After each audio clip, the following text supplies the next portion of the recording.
ადვოკატებს სასამართლოში შეიძლება მობილური შეტანა აეგრძალოთ. აეგრძალათ უკვე ჩვეულებრივ ადამიანებს და ჟურნალისტებს.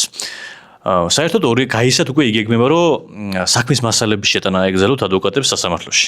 2027-დან უკვე თვითონ ბრასლეტი გაუკეთებათ ადვოკატებს ფეხზე და 200 მეტრში ვინც მიუახლოვდება სასამართლოს, უკვე თავისი სასამართლო ექნება.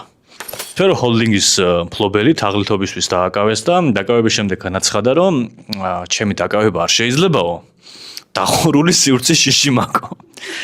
და ეს ბორკილები ძალიან არ მიდის ჩემს მანზეო და გამოუშვით კაცი, ლეგიტიმური მიზეზები აქვს. დააკავეს ხაშურის მერის მოადგილე 5 მილიონი ლარის მილების მოპარვისთვის.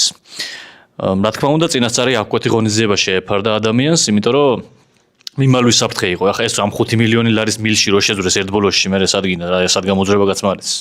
გამოიწერეთ არხი ჩანგალი, გააქტიურეთ ზარისღილაკი, დაალაიქეთ ეს ვიდეო და ქურდულები დაგვიკომენტარეთ სიმონ. Yautbelesi varavalni mala.